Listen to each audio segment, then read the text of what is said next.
ইন্নী আনা রাব্বুক ফাখলা'না আলাইক ইন্নাকা বিল ওয়াদিল মুকদ্দাস তুয়া।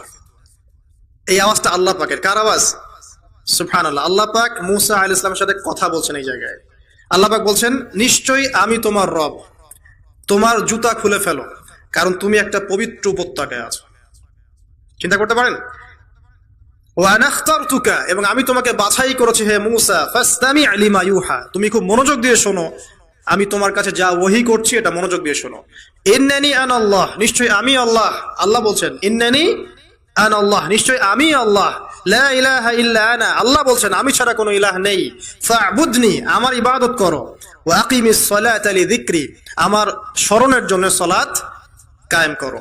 ইন্নাস সাআতা লাআতিয়াতুন, নিশ্চয়ই কিয়ামত অবশ্যই আসবে। আকাদু উখফিহা, আমি এটাকে গোপন রেখেছি। লিতুজজা কুল্লু নাফসিন বিমা তাসআ, যাতে করে প্রত্যেক নফসকে তার প্রতিদান দেয়া যায়।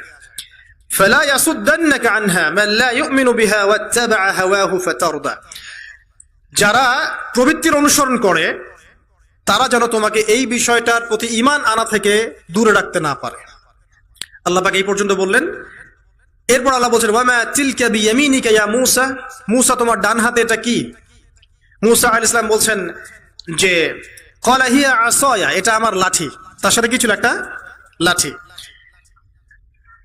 আতাওয়াক্কাউ আলাইহা ওয়া আহুশু বিহা আলা গনামি ওয়া লিয়া ফিহা মাআরিব উখরা, এই লাঠি দিয়ে আমি গাছের ডাল ছাঁটি, গবাদি পশুদেরকে চড়াই, এছাড়া আমি আমার বিভিন্ন কাজে লাঠি ব্যবহার করি।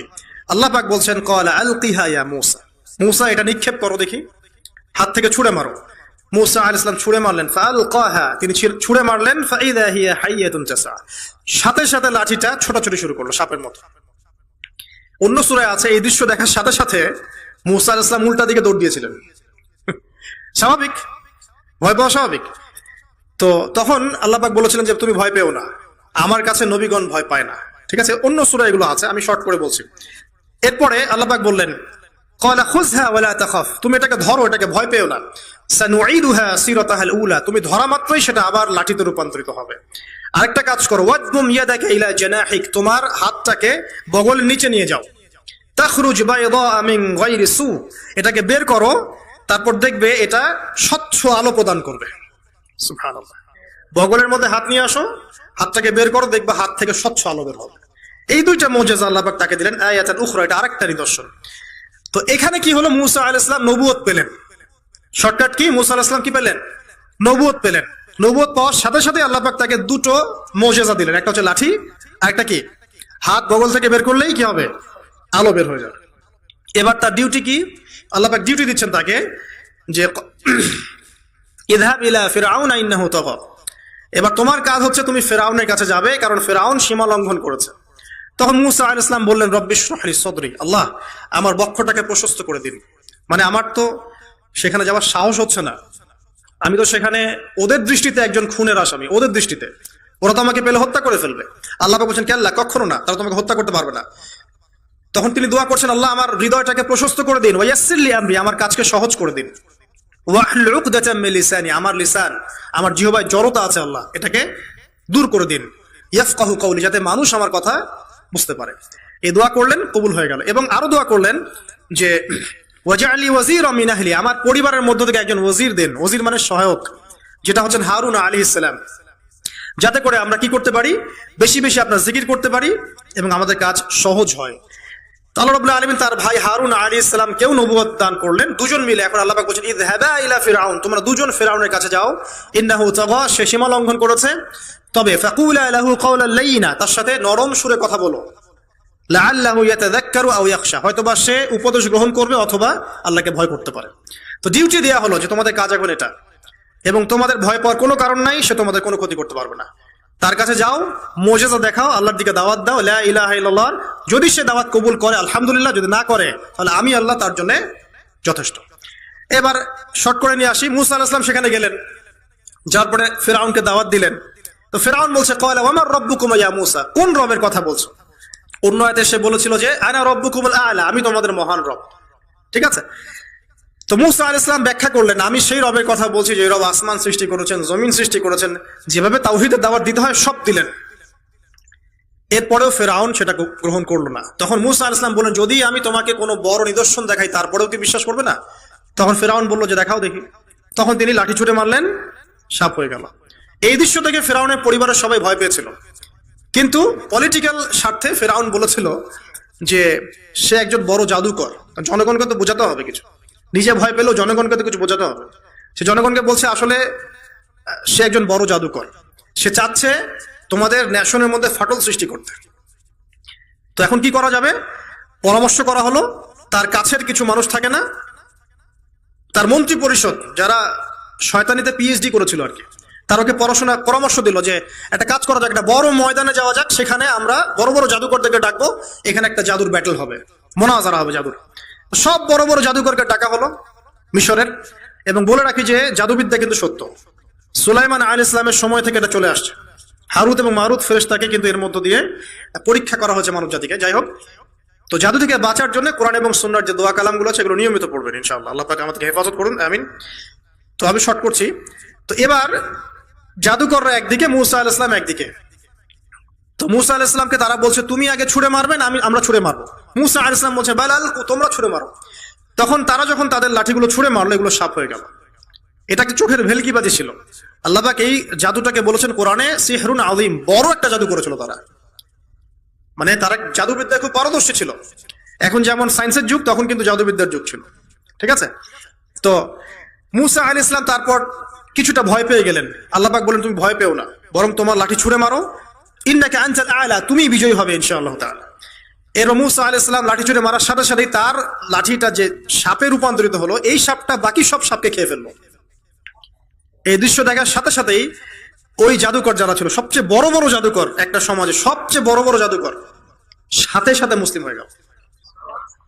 বললো যে ক্বাল আমান্না বিরব্বি হারুন ওয়া মুসা, আমরা মুসা এবং হারুনের রবের প্রতি ঈমান নিয়ে আসলাম। তখন ফিরআউন বলল যে ও আচ্ছা, তাহলে ইন্নাহু কাবীরুকুম আল্লামাকুমুস সিহর, তাহলে মুসাই হচ্ছে তোমাদের লিডার, যে তোমাদেরকে জাদু শিখিয়েছে। তাহলে পলিটিক্যাল লোকজনের কথাগুলো এরকমই হয়, সত্য কখনো স্বীকার করতে যাবে না। তো যে তাহলে মুসাই মনে হয় তোমাদের চেয়ে বড় জাদুকর, তাহলে তোমাদের শাস্তি দিব এবার আমরা। কি শাস্তি? ওই যে শুলদণ্ড দিয়ে ডান দিকের হাত বাম দিকের পা কেটে ফেললো। চিন্তা করতে পারেন, একদিকের হাত একদিকের পা কেটে শুলদণ্ড দিয়ে ঝুলিয়ে রাখলো। তখন এই জাদুকররা এমন একটা কথা বলেছে যেটা পড়লে আমাদের চোখ দিয়ে পানি পড়ে যায়। এই জাদুকররা বলেছিল যে তোমার যা ইচ্ছা তুমি তা করো, ফাকদি মা আনতা ক, তোমার যা মনে চায় তাই করো। কথাটা শুনছেন? ফাকদি মা আনতা ক, তোমার যা মনে চায় তাই করো। কিন্তু আমরা ইন্না আমান্না বিরব্বি হারুন ওয়া মুসা, আমরা মুসা এবং হারুনের রবের প্রতি ঈমান এনেছি। আশা করা যায় যে আমরা এই ঈমান আনার ফলে সারা জীবন জাদুবিদ্যা চর্চা করে যে পাপ করেছি, আল্লাহ পাক সব পাপ মাফ করে দিবেন ইনশাআল্লাহ। দেখেন, একটা সেজদা না করেও তারা জান্নাতে চলে গেল। দেখলেন, তারা কিন্তু নামাজ পড়তে পারে নাই, সুযোগ হয়নি, রোজা রাখতে পারে নাই, যাকাত দিতে পারে নাই, শুধু খালেস ঈমান যে না আল্লাহকে চিনেছি, আল্লাহ ছাড়া কোন ইলাহ নাই, আল্লাহ ছাড়া কাউকে পরোয়া করি না, আল্লাহই সবকিছু। তারপরে তাদেরকে ফাঁসি দেওয়া হলো, হাত পা কেটে ফেলা হলো, জান্নাত। এই ঘটনাটা পড়বে তহার মধ্যে আছে।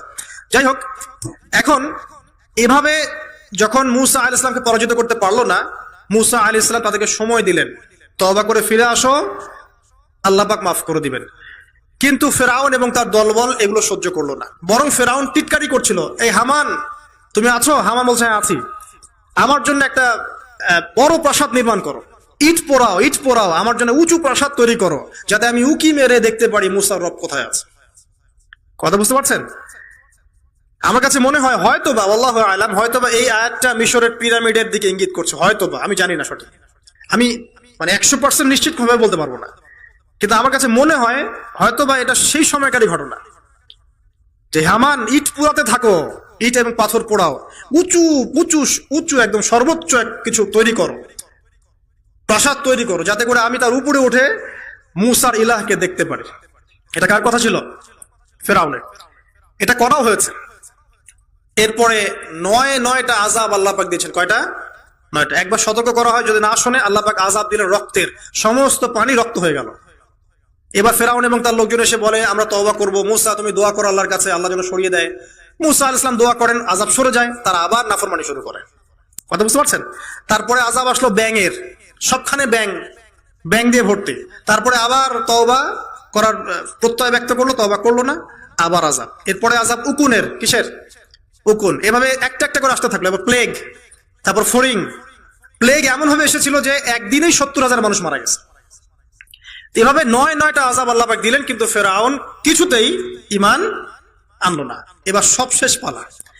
সর্বশেষে মূসা আলাইহিস সালাম বললেন যে বনু ইসরাইলকে আমার সাথে যেতে দিবা কিনা সেটা বলো। তো এখন যেহেতু অনেক মানুষ মারা যাচ্ছে প্লেগে, সবশেষে গিয়ে মূসা আলাইহিস সালামের কাছে ফেরাউন এবং তার এই যে হামান, কারুন, যারা যারা ছিল, এরা নমনীয় হলো এবং বলল, ঠিক আছে, তোমরা বনু ইসরাইলকে নিয়ে এখান থেকে বের হয়ে যাও, মিশরে আমরা আর কোনো আপদ চাই না, তোমরা চলে যাও এখান থেকে। এবার যখন মূসা আলাইহিস সালাম এবং বনু ইসরাইল এখান থেকে বের হয়ে যাচ্ছেন, বলা হচ্ছে তাদের সংখ্যা ছিল প্রায় 30 লক্ষ, কেউ বলেছেন 40 লক্ষ। সংখ্যাটা ফ্যাক্ট না।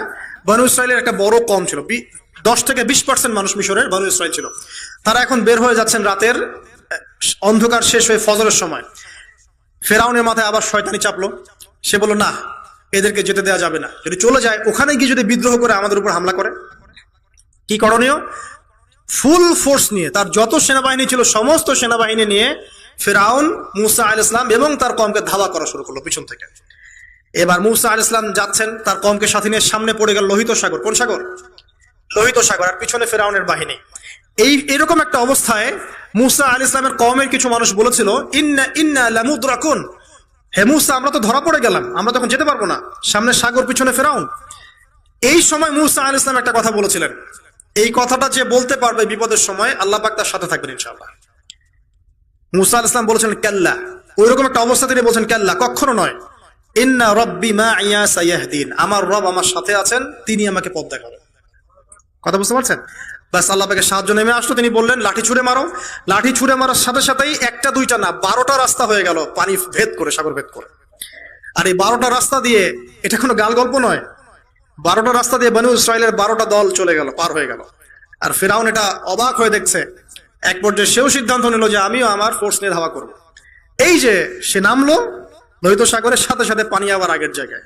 এক মুহূর্তের মধ্যে, মানে এক দিনে পুরো ফেরাউন এবং ফেরাউনের যত সেনাবাহিনী আছে একদিনের মধ্যেই শেষ, পৃথিবী থেকে চিরবিদায়।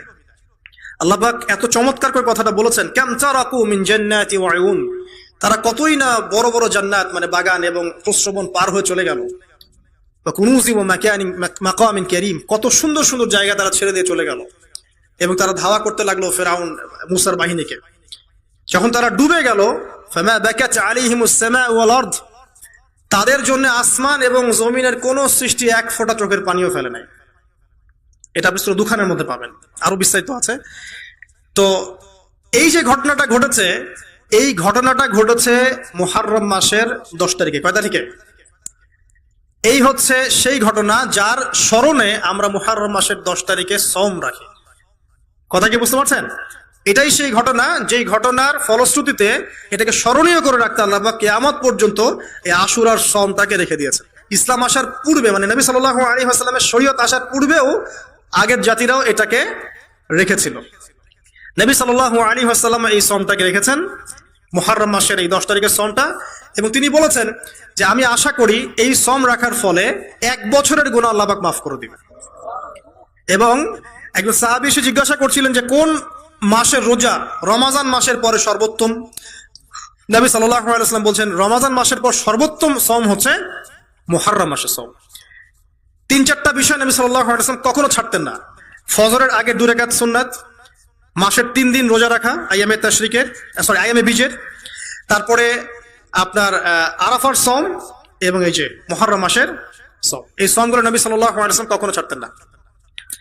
আরো এসেছে একটা বর্ণনা, আমি এটা পেয়েছি ফয়জুল কালামের মধ্যে, যে আশুরার সওম রাখার পাশাপাশি ওই দিন যদি আপনি পরিবার বর্গের উপর খরচ করেন, ইনশাআল্লাহ আপনাকে সারা বছর আল্লাহর পক্ষ থেকে রিজিকের প্রশস্ততা দেওয়া হবে ইনশাআল্লাহ। তো পরিবার বর্গের প্রতি আপনি খরচ করতে পারেন। এখন এই যে ঘটনা দেখেন, এই ঘটনার মূল পিছনে গল্প কি? জালেমের ধ্বংস, মাজলুমের মুক্তি, তাই তো?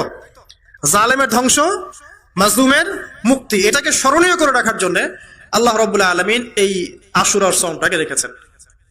নবী সাল্লাল্লাহু আলাইহি ওয়াসাল্লাম বলেছেন যে আমি যদি বেঁচে থাকি ইনশাআল্লাহ আগামী বছর 9 তারিখ বা তার পরে, একদিন আগে বা একদিন পরে আমি সম রাখবো। কোনো বর্ণনা এসেছে একদিন আগে 9 তারিখে সম রাখবো। তো আমরা দুটো রাখার চেষ্টা করবো। কয়টা? দুটো, হয় 10, হয় 9-10 অথবা 10-11 ইনশাআল্লাহ। আশা করা যে 1 বছরের গুনাহ আল্লাহ পাক মাফ করে দেবেন ইনশাআল্লাহ তাআলা। আর বেশি বেশি মুহররম মাসে সম রাখতে পারেন, ইস্তেগফার করতে পারেন, তাসবিহ তাহলিল করতে পারেন। এবং এই মাসে যে ঘটনাটা ঘটেছে আপনার মূসা আলাইহিস সালাম এবং ফিরআউনের, এই ঘটনাটাকে চর্চা করবেন, এটাকে প্রচার করবেন, প্রসার করবেন, এর মধ্যে থেকে শিক্ষাগুলোকে নিজের জীবনে বাস্তবায়ন করার চেষ্টা করবেন ইনশাআল্লাহ তাআলা। আল্লাহ পাক সবাইকে তৌফিক দান করুন, আমিন। শেষ করার আগে আমি এই কনক্লুসিভ জায়গাটাতে যাচ্ছি। দেখেন, এরপরেও কিন্তু শুধরে যায় নাই। তারা চোখের সামনে দেখলো যে ফেরাউন ডুবে মরলো, তারা পার হয়ে গেল। ঠিক পার হয়ে যাওয়ার পরেই অল্প কয়েকদিনের ব্যবধানেই তারা বাছুর পূজা শুরু করেছিল। কি পূজা? সামেরি নামক একজন ব্যক্তি সোনা দিয়ে একটা মানে গরুর মূর্তি করেছিল, এই মূর্তি পূজা তারা শুরু করেছে এই মুক্তির মাত্র কয়েকদিন পরেই। তারপরে যখন মূসা আলাইহিস সালাম তাদেরকে রেখে গিয়েছেন তুর পাহাড়ে আল্লাহর সাথে একান্ত সাক্ষাতের জন্য, কথাবার্তা বলার জন্য, তাওরাত আনার জন্য, এই 40 দিনের ব্যবধানেই তারা আবার শিরক করা শুরু করেছিল।